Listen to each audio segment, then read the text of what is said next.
Bom, gente, então para finalizar as definições de trabalho, eu trouxe aqui para vocês uma definição, né, do que é o trabalho na área da física, né? Nós vimos trabalho econômico, trabalho na área acadêmica, trabalho na filosofia.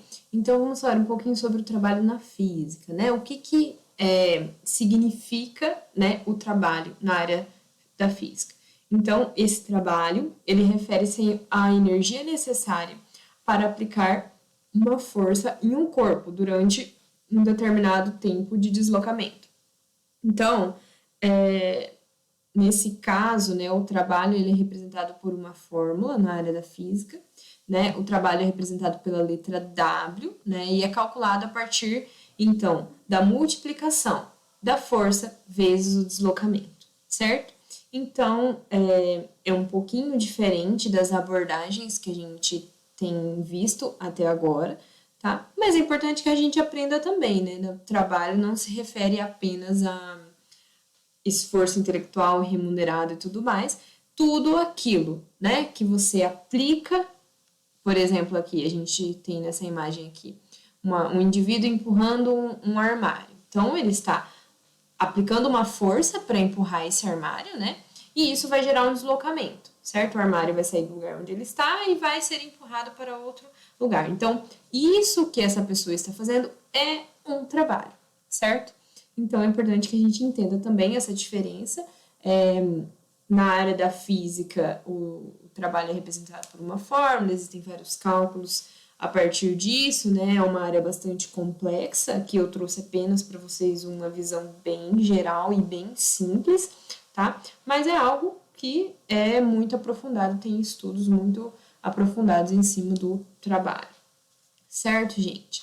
Então, falamos tudo, né? Algumas definições sobre o trabalho, porque ele é importante e tudo mais. No anterior nós já vimos os tipos de trabalho. Agora nós vamos falar sobre o emprego, né? O que é o emprego, né? Por que a gente utiliza palavras diferentes, né? A gente falou de trabalho, agora a gente vai falar de emprego. É a mesma coisa?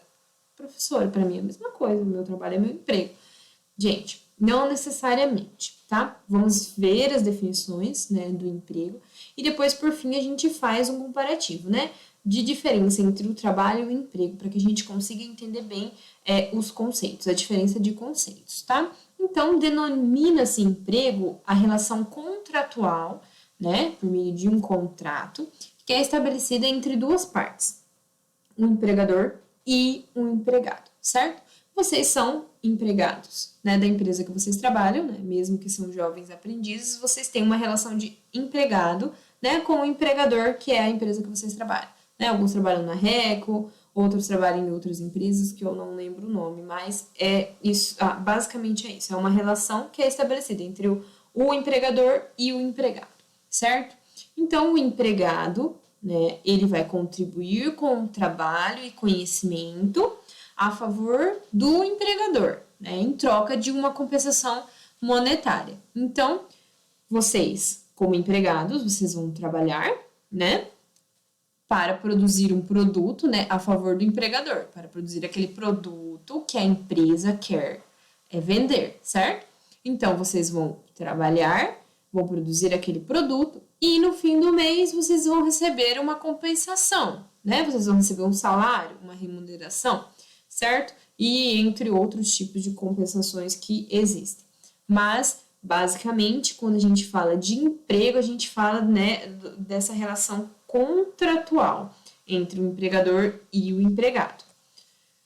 O emprego ele pode ser revestido de diversas circunstâncias, né? Ele pode estar registrado ou não, cobrir ou não as necessidades básicas, né? É por isso que se formam as organizações como os sindicatos.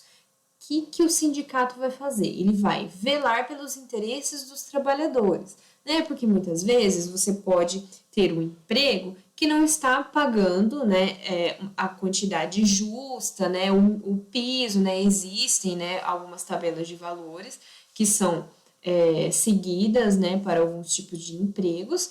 Então, se aquele emprego ele não está seguindo essas tabelas, se aquele emprego que você tem não está cobrindo as necessidades básicas, né, ou se aquele emprego não é registrado e deveria ser registrado. Então, tudo isso, né, é o sindicato dos trabalhadores, né, que vai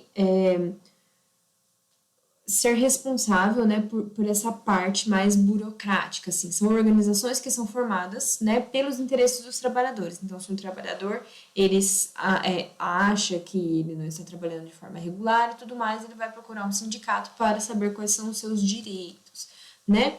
Os sindicatos, eles surgiram, então, como uma necessidade diante das graves circunstâncias que estavam expostos os trabalhadores durante a Revolução Industrial. Vocês já viram, né, várias coisas sobre a Revolução Industrial. Então, naquela época existia muito trabalho irregular, né? Assim, as pessoas trabalhavam muito, por muitas horas, recebiam pouco. Então, surgiu, né, essa necessidade dessa criação dessas organizações, né, desses sindicatos trabalhistas. Portanto, nesse começo, né, as atividades eram proibidas, né? Esses sindicatos eram proibidos e era um delito penal. Então, não era bem visto, né? Não era proibido por lei. Então, as pessoas, em geral, se reuniam em sindicatos, né, de forma ilegal e escondido, porque isso era proibido, tá? Porém, lá no final do século XIX, começou a tornar-se efetivo o direito sindical, né? Sendo que a Inglaterra foi o primeiro país que reconheceu o direito à livre associação de trabalhadores em torno de uma aliança. Então, a Inglaterra, né, no século XIX, começou, né, com esse reconhecimento e hoje os sindicatos são legais, né? Eles existem, eles podem existir, né? E eles são muito importantes para os trabalhadores, né? Por conta dos direitos dos trabalhadores. Então, os sindicatos, eles movem toda essa parte relacionada às relações, né, de trabalho, né, de emprego. Então, o emprego, como qualquer outra circunstância, ele está sujeito às leis de oferta e demanda, né? Porém, elas acontecem com algumas diferenças quando a gente diz respeito ao trabalho. Por quê? A partir dessa lógica de oferta e demanda, né? O que é oferta e demanda? Eu vou produzir pão se eu tiver consumidor que quer comprar pão, né? Então, eu preciso que os consumidores queiram comprar pão para poder oferecer o pão, para poder produzir. Porque se eu produzir o pão e não tiver para quem vender, eu não vou lucrar, né, absolutamente nada com isso. Então, essa parte, né, essa lógica, né, de oferta e demanda, cria, né, a possibilidade de existência de desempregados. E isso faz com que os salários baixem e sejam incorporados, os salários baixos sejam incorporados ao mercado de trabalho. Né? Por quê?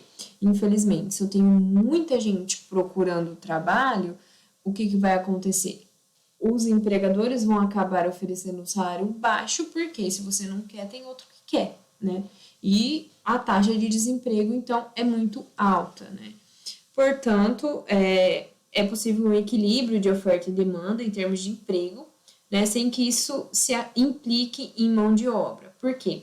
É por isso que foram feitas recomendações de Keynes, que é um economista britânico, então ele apontou para um aumento do gasto público para abastecer uma demanda agregada e evitar o desemprego, né? É importante que a gente destaque que para esse economista, né, para o Keynes, o principal problema da economia é solucionar a falta de emprego. E isso é um problema muito grave, né, no nosso país e em outros países, né, porque a taxa de desemprego é muito alta. E isso, muitas vezes, né, tem a ver com a oferta e a demanda, né, e, infelizmente, né, isso é um dos maiores problemas, né, de governo, vamos dizer assim, né, um dos maiores problemas que os governos, né, dos países têm é de tentar diminuir, né, o desemprego, né, reduzir a taxa de desempregados nos países, né, isso acontece no Brasil também.